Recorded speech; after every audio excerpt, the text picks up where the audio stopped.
One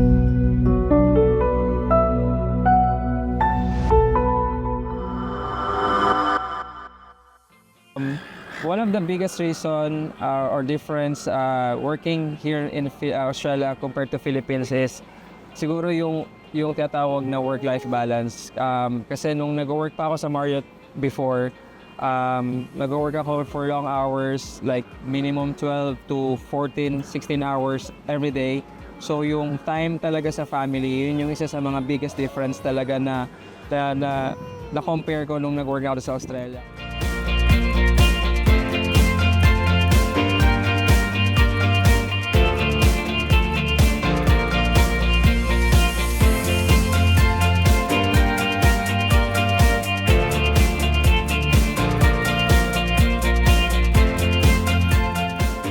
Dito sa Australia, I can work 8 hours a day, and then after that, makakasama ko yung family ko. At the same time, yung culture and yung ano nila dito is very sobrang babait ng mga tao.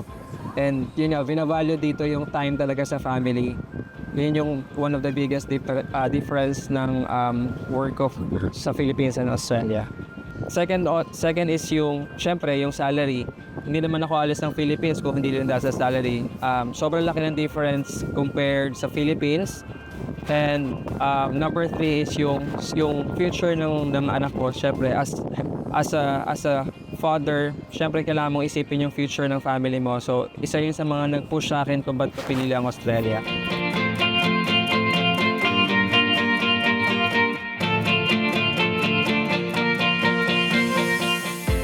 Nung nag-migrate kami sa Australia, ang daming opportunities na naging posible para sa amin. So mas naging closer kami as a family dahil nga mas marami kaming time for each other. Nung nasa Pilipinas kami, mas nakafocus kami sa trabaho para makapag-provide ng future. Pero dito, since merong work-life balance, mas may oras kami para sa pamilya at makafocus. Then, next would be to be financially stable. So sa Pilipinas, kailangan mo maging full-time para makapagtrabaho. Pero dito, anytime pwede ka mag-work. And then, mas triple yung naibibigay nila salary. Kaya mas madaling magkaroon ng oras at maging financially stable dito. And lastly would be for my daughter, Lana, ang laki talaga nung in-improve niya socially. Ngayon, hindi na siya nahihiya, madali na siyang ma-approach kasi nung nasa Pilipinas siya, hindi talaga siya ganon. Siguro dahil ang laki nung binigay nung impact ng environment dito sa Australia. Ang ganda ng sceneries, maraming magagandang facilities, mapa-playground yan, may mga school activities na libre, kahit hindi pa nga nag-aaral. So, ang future ng anak ko would be better dito sa Australia.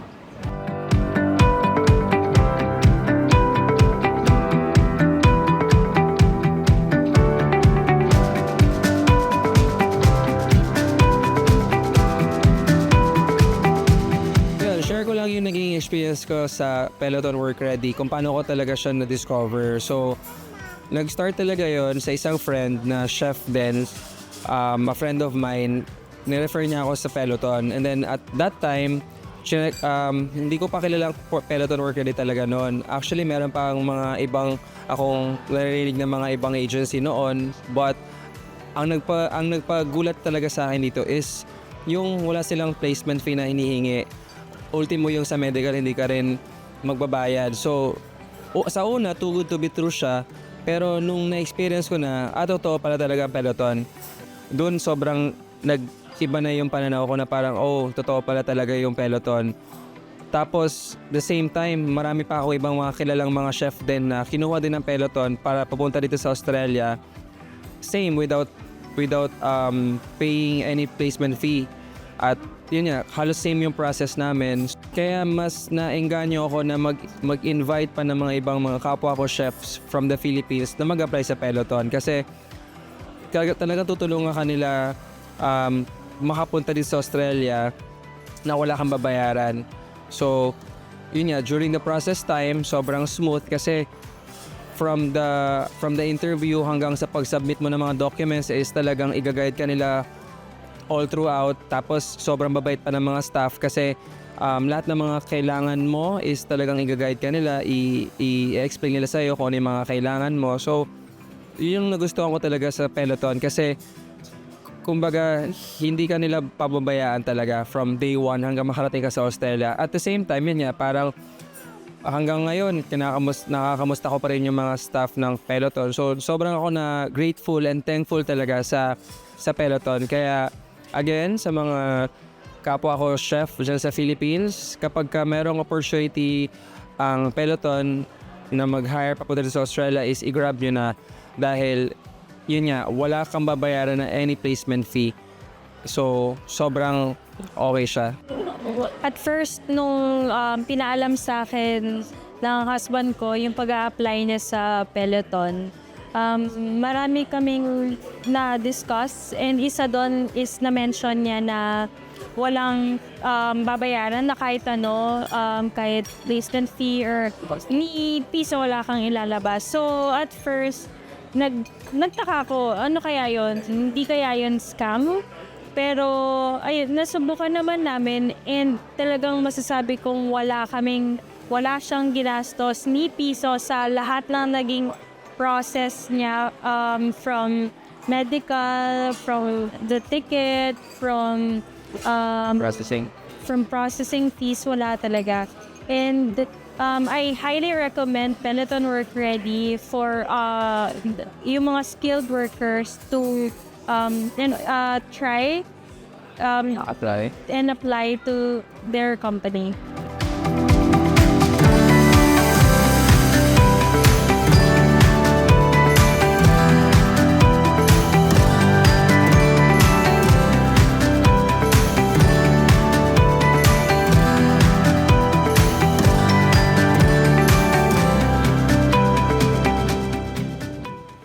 So yun, sa mga kapwa ko chef, dyan sa Pilipinas, nakagaya ko meron din posisyon.